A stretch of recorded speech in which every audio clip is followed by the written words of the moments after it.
ರಾಜ್ಯ ರಾಜಕೀಯದಲ್ಲಿ ಮತ್ತೊಂದು ಸಂಚಲನ. ಏಟಿಗೆ ಎದುರೇಟು, ಆರೋಪಕ್ಕೆ ಪ್ರತ್ಯಾರೋಪ, ವಾಗ್ಬಾಣ ಎಲ್ಲ ಕೂಡ ನಡೀತಾ ಇದೆ. ರಾಮನಗರದ ವಿಚಾರಕ್ಕೆ ಸಂಬಂಧಪಟ್ಟಂತೆ ರಾಜ್ಯ ರಾಜಕೀಯದಲ್ಲಿ ಮತ್ತೊಂದು ಸಂಚಲನ ಸೃಷ್ಟಿಯಾಗಿದೆ. ಪ್ರಮುಖವಾಗಿ ರಾಮನಗರ ನಾಯಕರ ನಡುವೆ ಶುರುವಾಯಿತು ವಾಗ್ಬಾಣ. ಒಕ್ಕಲಿಗ ಸಮುದಾಯದ ಪ್ರಭಾವಿಗಳ ಮಧ್ಯೆ ಟಾಕ್ ಫೈಟ್ ಜೋರಾಗಿದೆ. ರಾಮನಗರ ಜಿಲ್ಲೆ ರಾಧಾಂತ ಕೈದಳ ಮಧ್ಯೆ ಕೋಲಾಹಲ ವ್ಯಕ್ತವಾಗ್ತಾ ಇದೆ. ಏಕವಚನದಲ್ಲೇ ವಾಗ್ದಾಳಿಯನ್ನು ನಡೆಸಿದ್ದಾರೆ ಮಾಜಿ ಮುಖ್ಯಮಂತ್ರಿ. ಪ್ರಮುಖವಾಗಿ ಡಿಸಿಎಂ ಡಿಕೆ ಶಿವಕುಮಾರ್ ವಿರುದ್ಧ ಎಚ್ಡಿ ಕುಮಾರಸ್ವಾಮಿ ಅವರು ಮತ್ತೊಂದು ಬಾಂಬ್ ಅನ್ನ ಸಿಡಿಸಿದ್ದಾರೆ. ಜಿಲ್ಲೆಯ ಹೆಸರು ಚೇಂಜ್ ಮಾಡಿದ್ದಕ್ಕೆ ಕೇಂದ್ರ ಮಂತ್ರಿ ಪ್ರಹಾರವನ್ನ ನಡೆಸ್ತಾ ಇದ್ದಾರೆ.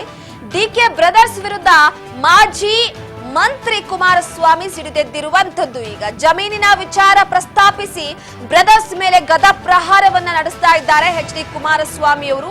ಇವರು ಶಾಶ್ವತವಾಗಿ ಇರ್ತಾರಾ ಅಂತ ಪ್ರಶ್ನೆ ಮಾಡುವ ಮುಖಾಂತರವಾಗಿ ಮುಂದೆ ಬದಲಾಗಲಿದೆ, ಅದು ನನಗೆ ಗೊತ್ತಿದೆ. ಈಗ ಜಮೀನುಗಳಿಗೆ ಬೆಲೆ ಇಲ್ವಾ? ಹಾಗಿದ್ರೆ ಇವರ ಬಳಕೆ ವಿಚಾರಕ್ಕೆ ಸಂಬಂಧಪಟ್ಟಂತೆ ಈಗಾಗಲೇ 50% ಸರ್ಕಾರಿ ಜಮೀನುಗಳಿವೆ, ನಮಗೆ ಗೊತ್ತಿದೆ. ಶಾಂತಿನಗರದ ದಲಿತರ ಜಾಗ ನುಂಗಿದ್ದು ಯಾರು ಅಂತ ಪ್ರಶ್ನೆ ಮಾಡಿದ್ದಾರೆ. ರಾಮಕೃಷ್ಣ ಹೆಗಡೆ ಸರ್ಕಾರದಲ್ಲಿ ಕೊಟ್ಟಂತ ಜಾಗ ನುಂಗಿದ್ದು ಯಾರು? ದೆಹಲಿ ಸುದ್ದಿಗೋಷ್ಠಿಯಲ್ಲಿ ಬ್ರದರ್ಸ್ಗೆ ಪ್ರಶ್ನೆಗಳ ಸುರಿಮಳೆಯನ್ನ ಗೈದಿದ್ದಾರೆ ಎಚ್ಡಿ ಕುಮಾರಸ್ವಾಮಿ ಅವರು. ರಾಮನಗರ ಅನ್ನುವಂಥದ್ದು ಒಂದು ಕಡೆ ಜೆಡಿಎಸ್ ನ ಭದ್ರಕೋಟೆ, ಅದರ ಜೊತೆಗೆ ಡಿಕೆ ಶಿವಕುಮಾರ್ ಅವರು ಕೂಡ ಎಲ್ಲೋ ಒಂದು ಕಡೆ ಈ ರಾಮನಗರ ಜಿಲ್ಲೆಯನ್ನ ಬೆಂಗಳೂರು ಗ್ರಾಮಾಂತರಕ್ಕೆ ಸೇರಿಸಬೇಕು ಅನ್ನುವ ವಿಚಾರಕ್ಕೆ ಸಂಬಂಧಪಟ್ಟಂತೆ ಸಾಕಷ್ಟು ರೀತಿಯಲ್ಲಿ ಕನಸನ್ನ ಕಂಡಿದ್ರು. ಅದರ ಜೊತೆಗೆ ಅಲ್ಲಿರುವಂತ ರೈತರಿಗೆ ನಾವು ದೊಡ್ಡದಾದ ಮಟ್ಟದಲ್ಲಿ ಸಹಕಾರವನ್ನ ಕೊಡ್ತೀವಿ, ಚಿನ್ನದ ಬೆಲೆ ಬರುತ್ತೆ ಬೆಂಗಳೂರು ಗ್ರಾಮಾಂತರಕ್ಕೆ ಸೇರಿದ್ರೆ ಅನ್ನುವಂತಹ ವಿಚಾರವನ್ನ ಕೂಡ ಪ್ರಸ್ತಾಪಿಸಿದ್ರು. ಸೊ ಈಗ ಏಟಿಗೆ ಎದುರೇಟು, ಅದರ ಜೊತೆಗೆ ವಾಗ್ಬಾಣಗಳು, ಆರೋಪ ಪ್ರತ್ಯಾರೋಪಗಳು ನಡೀತಾ ಇರುವಂತದ್ದು. ರಾಮನಗರ ನಾಯಕರ ಮಧ್ಯೆ ಟಾಕ್ವಾರ್ ಶುರುವಾಗಿದೆ. ಸೊ ಎಲ್ಲೋ ಒಂದು ಕಡೆ ಸದ್ಯದ ಮಟ್ಟಿಗೆ ಈಗ ಎಚ್ಡಿ ಕುಮಾರಸ್ವಾಮಿ ಅವರು ಹೇಳ್ತಿರೋದೇನಂದ್ರೆ, ಎಷ್ಟು ದಿನ ಇರ್ತೀರಾ ನೀವು ಸರ್ಕಾರದಲ್ಲಿ?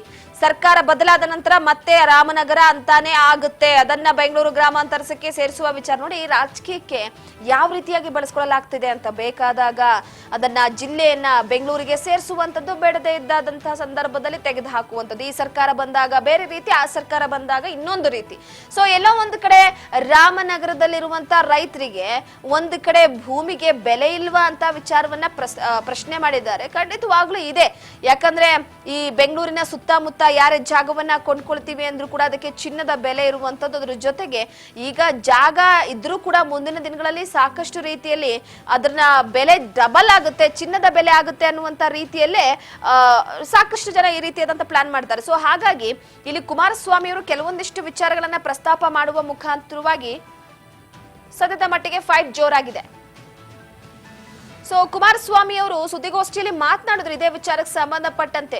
ಡಿಕೆ ಶಿವಕುಮಾರ್, ಅದರ ಜೊತೆಗೆ ಡಿಕೆ ಸುರೇಶ್ ವಿಚಾರಕ್ಕೆ ಸಂಬಂಧಪಟ್ಟಂತೆ ಕೂಡ ವಾಗ್ದಾಳಿ ನಡೆಸಿದ್ದಾರೆ. ಏನ್ ಹೇಳಿದ್ದಾರೆ ಕೇಳೋಣ ಬನ್ನಿ. ಸಚಿವ ಸಂಪುಟದಲ್ಲಿ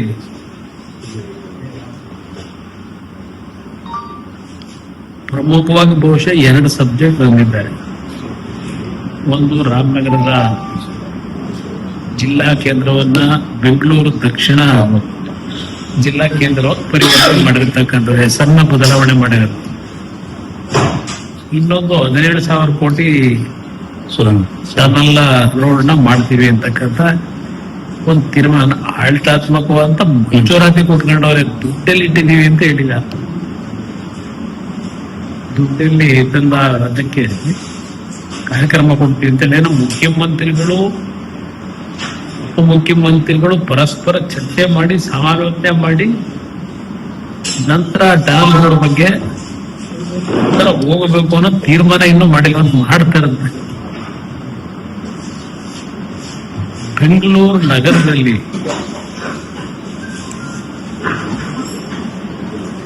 ಔಟರ್ ಪೆರಿಫೆರಲ್ ರಿಂಗ್ ರೋಡ್ 2005-6 ನಡ್ಕೊಂಡ್ಬಂದದ್ದು. ನಾನು 2006-7 ಮುಖ್ಯಮಂತ್ರಿ ಇದ್ದಾಗ ಕೇಂದ್ರದಲ್ಲಿ UPA ಸರ್ಕಾರ ಇತ್ತು. ಬಾಲು ಅವರು ಸಾರಿಗೆ ಸಚಿವರು, ತಮಿಳುನಾಡಿನ ಸಚಿವ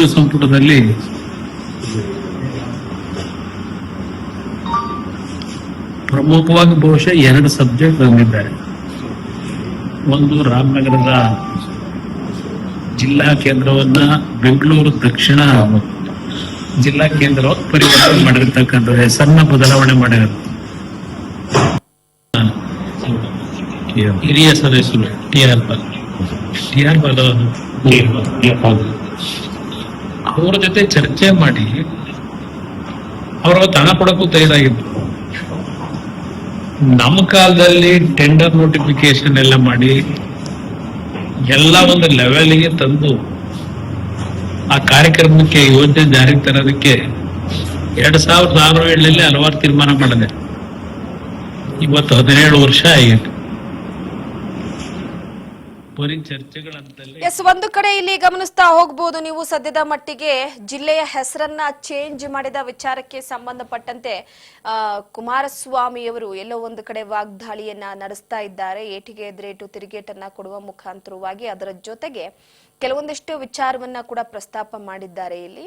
ಸೊ ಒಂದು ಕಡೆ ಜಿಲ್ಲೆಯ ಹೆಸರನ್ನ ಚೇಂಜ್ ಮಾಡಿದ್ದಕ್ಕೆ ಡಿ.ಕೆ. ಬ್ರದರ್ಸ್ ವಿರುದ್ಧ ಸಿಡಿದಿದ್ದಿರುವಂತದ್ದು, ಜಮೀನಿನ ವಿಚಾರವನ್ನ ಪ್ರಸ್ತಾಪಿಸಿ ಗದಪ್ರಹಾರವನ್ನ ನಡೆಸಿದ್ದಾರೆ. ಶಾಶ್ವತವಾಗಿ ಇರ್ತಾರ ಇವರು, ಮುಂದೆ ಬದಲಾಗಲಿದೆ, ಅದು ನನಗೆ ಗೊತ್ತಿದೆ. ಈಗ ಜಮೀನುಗಳಿಗೆ ಬೆಲೆ ಇಲ್ವಾ? ಇವರ ಬಳಿ 50% ಸರ್ಕಾರಿ ಜಮೀನುಗಳಿವೆ, ಅದು ನಮಗ್ ಗೊತ್ತಿದೆ. ಸೊ ಹಾಗಾಗಿ ಬೇಕು ಅಂತ ಈ ರೀತಿ ಮಾಡ್ತಿರುವಂತದ್ದು. ಶಾಂತಿನಗರದ ದಲಿತರ ಜಾಗ ನುಂಗಿದ್ದು ಯಾರು? ರಾಮಕೃಷ್ಣ ಹೆಗಡೆ ಸರ್ಕಾರದಲ್ಲಿ ಜಾಗ ಕೊಟ್ಟಂತ ವಿಚಾರಕ್ಕೆ ಸಂಬಂಧಪಟ್ಟಂತೆ ನುಂಗಿದ್ದು ಯಾರು ಅಂತ ಒಂದ್ ಕಡೆ ವಾಗ್ದಾಳಿ.